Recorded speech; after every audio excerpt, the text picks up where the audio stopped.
Return to Work SA is a compulsory work injury insurer. We provide financial support to people injured at work.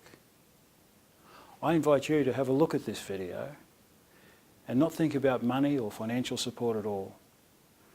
Perhaps think about what you can do to help prevent injuries at work. Thank you.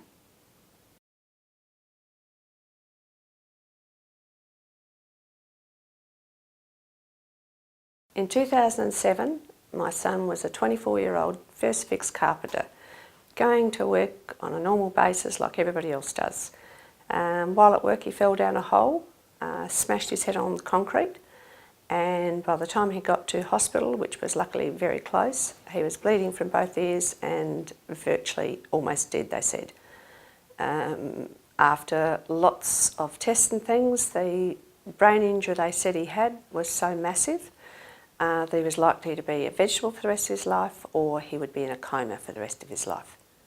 He was a 24-year-old who had a life, and then suddenly he didn't. His whole life revolved around hospital rooms, rehab rooms and a care facility.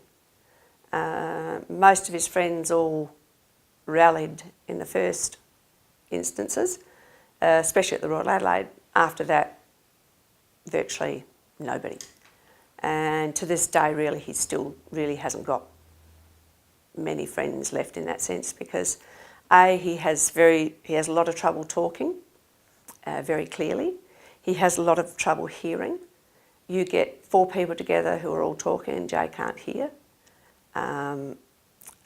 He has lost the art of conversation.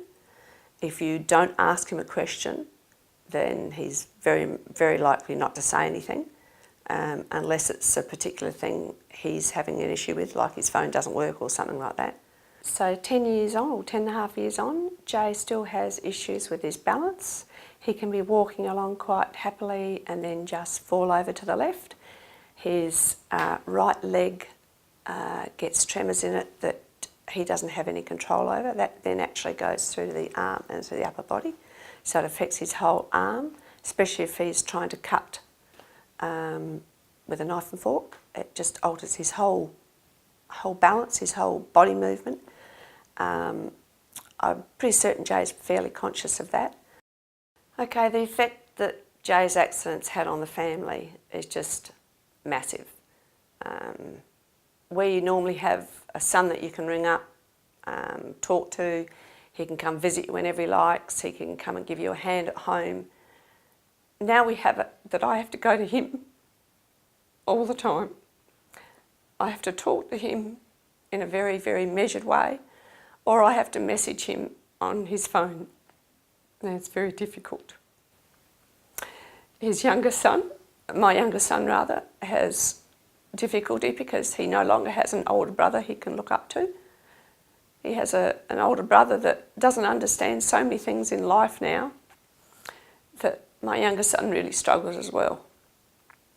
He used to aspire to be more like him. Now he's kind of feeling lost.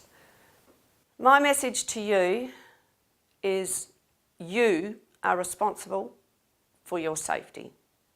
Use whatever safety equipment is available to you. And if it's not available to you, make a fuss. It's your life. Your boss is not going to be around when you've had that accident. He's going to be off doing something else. You're going to be stuck with it. So it's up to you when you take that choice.